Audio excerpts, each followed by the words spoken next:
Right then, so if I'm being completely honest, I think that Turki Alalshikh and Dana White have already failed with their boxing league. Yeah, it's clear to see now all the prices and all that have came out, and the official layout of it all is out as well. I was meaning to make this video a few days ago, but didn't end up getting over to it. But yeah, we're here now. Anyway, let's get on to it. So, this is officially the purses that we have got for the fighters. So Everything Boxing have said that these are the purses that TKO will be offering to its fighters.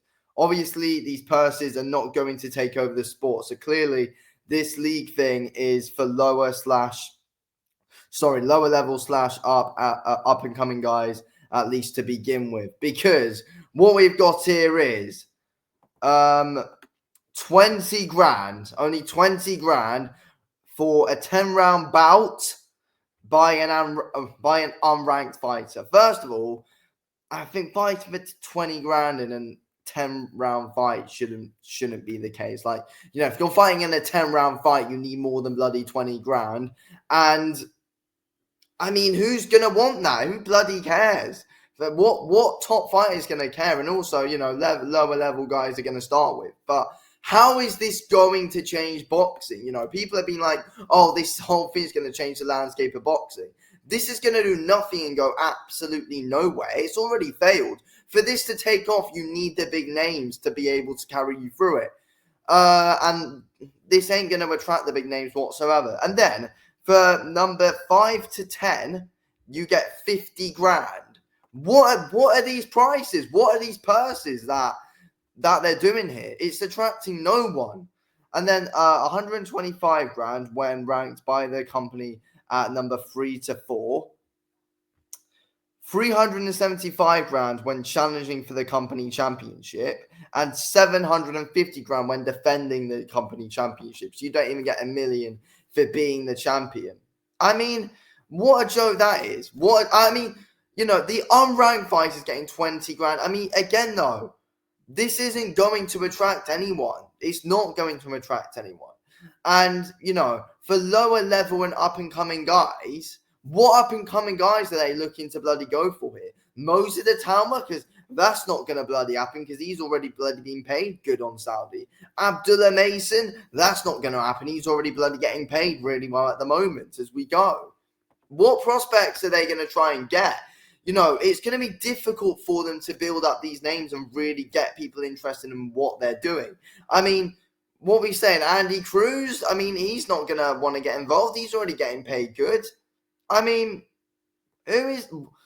what prospects are they going to be looking at? They need names. I mean, could it be Callum Walsh? Could that be a possible one that they go for?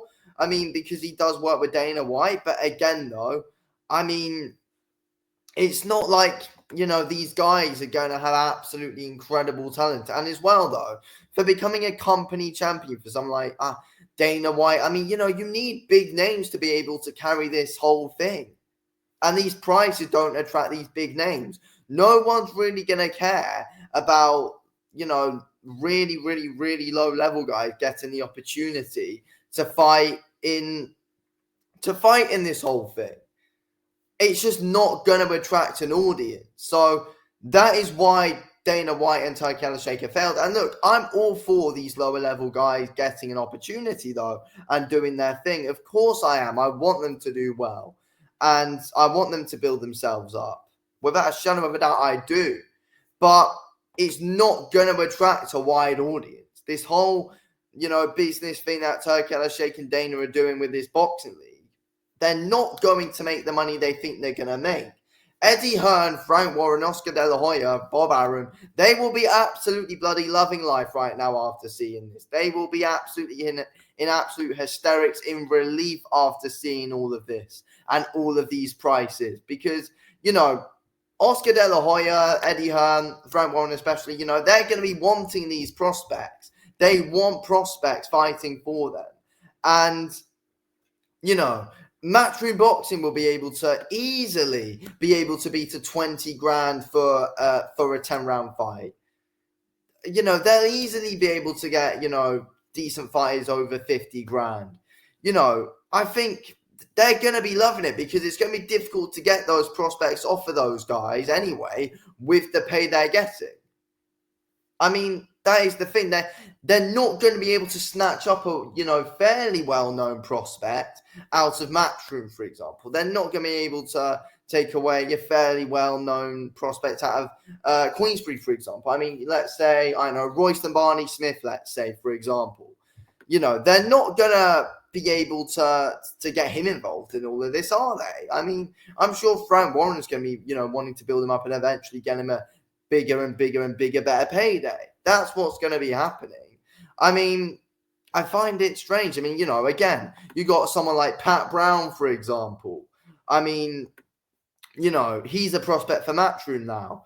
Is he going to want to take these purses? He's probably getting more for his main event fight coming up this weekend than what 20 grand or 50 grand is. I'm sure Pat Brown's getting some decent pay for his main event, and sponsored everything. He's gonna be getting paid decent, I think. Pat Brown, they're not gonna be interested in this whole thing, and for this to succeed, you need eyes on the product, and it's not going to happen. And look, yes, I'm not a businessman whatsoever, but I know for a fact that this isn't going to work, and it is very obvious. I know, and I think many other people know for a fact what's going to attract a boxer, what money is going to attract a boxer, what style is, and what layout of boxing is going to attract a boxer. And it is just those general, big fights, not these fights with a company, with Dana White and Turki Alalshikh. It's going to be, what's going to attract them is how it is now. Can I get onto a Saudi show? Can I make it onto a big Matchroom undercard? Can I make it onto a big Queensbury undercard? Can I try and get a fight in America on a top-ranked show at Madison Square Garden or the MGM Grand, something like that? They're not going to be massively interested in this. And, as a champion getting paid under $1 million, it's like these prospects could have built themselves up to become a champion.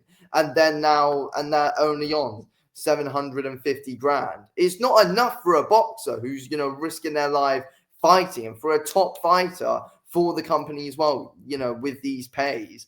It's not good. It's not a good look on Dana White at all. And, it makes you think, of course UFC fighters and, general other MMA fighters are moving over to, try and get a big fight and payday in boxing because they want money before they retire. Because the UFC, especially because, we're talking about that because Dana White's involved in this, they can't retire on the wages that they're on because it's just not enough. It's just not enough for them to live off. They've got trainers to pay, everything. They've got teams to pay. They've got a lot on their plate that a lot of their purses go to anyway. No wonder a lot of them are moving over to boxing for big paydays once they've built up their own names. It's just, I just don't see this whole thing, this whole boxing league going well for any fighter's legacy whatsoever. This isn't the thing which is going to change boxing forever. This is going to fail miserably. And I know for a fact, trust me. Thanks for watching.